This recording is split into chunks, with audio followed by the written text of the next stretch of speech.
Okay,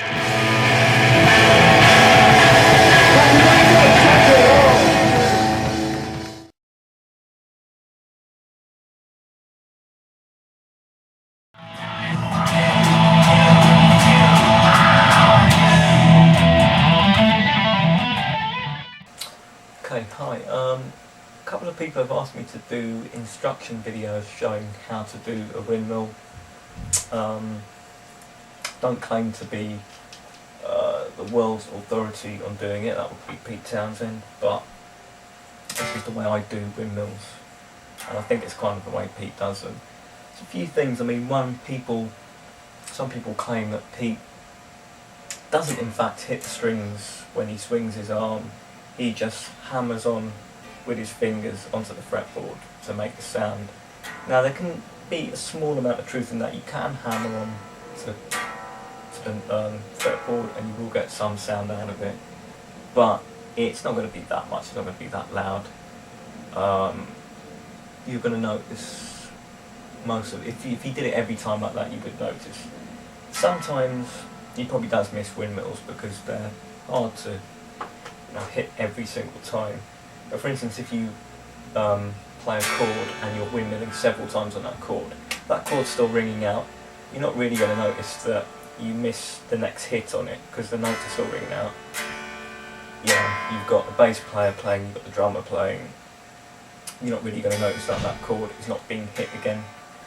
So, there is a little bit of truth to that maybe, but really, in my opinion, most of the time he hits the strings, and you can tell that by the blood that comes out of his fingers sometimes when he carves little bits of nail off and etc.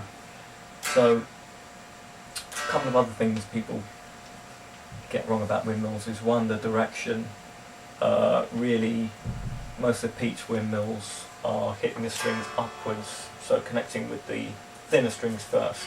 So from the watcher's point of view, an anti-clockwise, I believe, windmill. You can do it this way, but it's kind of a bit more awkward. It doesn't feel as natural to me anyway.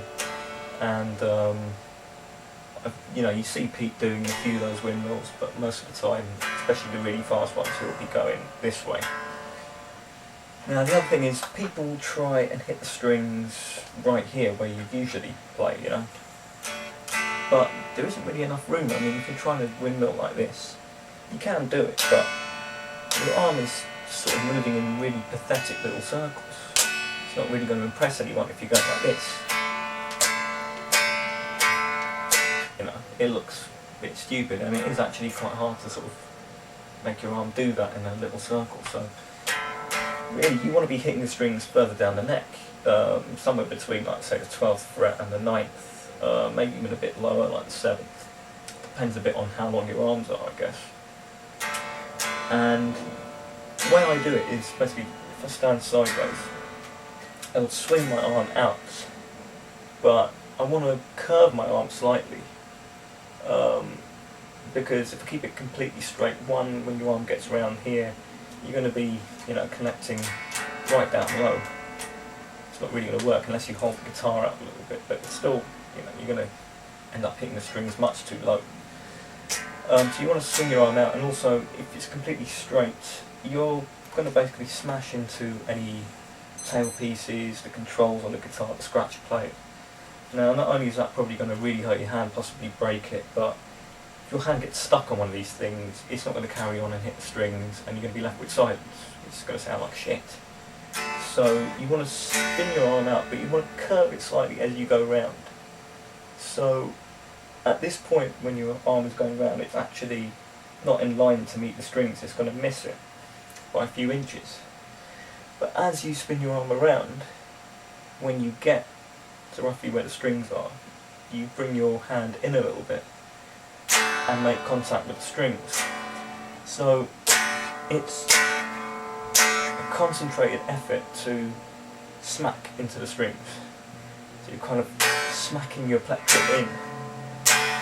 So you're swinging out and back in, out.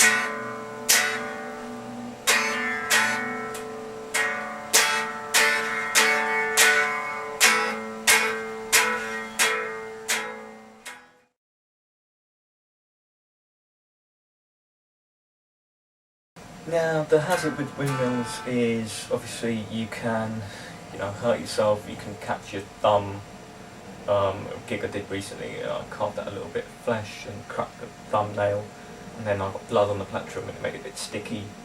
And also like plectrums can fly out of your hands, so it's a good thing to keep some plectrums handy to just take if you lose one. I've never actually lost one at a gig. I have done plenty of times at home, just doing a video or something like this. But that's a potential hazard. You could whack your thumb, possibly even break it. You can should be aware of any tremolos, any whammy bars or controls that you could catch your hand on. Pete has speared his hand on a Stratocaster tremolo arm before and had to go to hospital. He's also cut his hand on the controls of the guitar and had to go to hospital. So that can happen.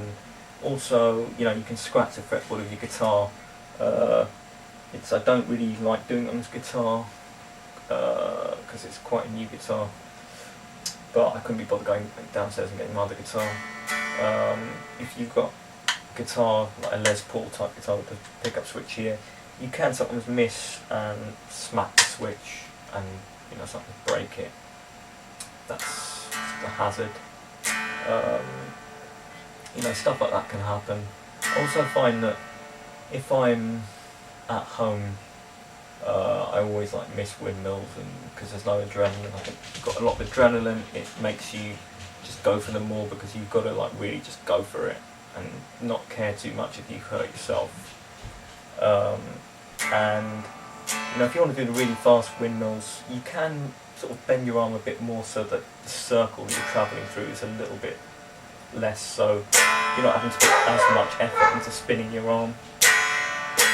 But you don't want to bend your arm too much, make the circle too small, because then it looks like you're doing the little pathetic circles.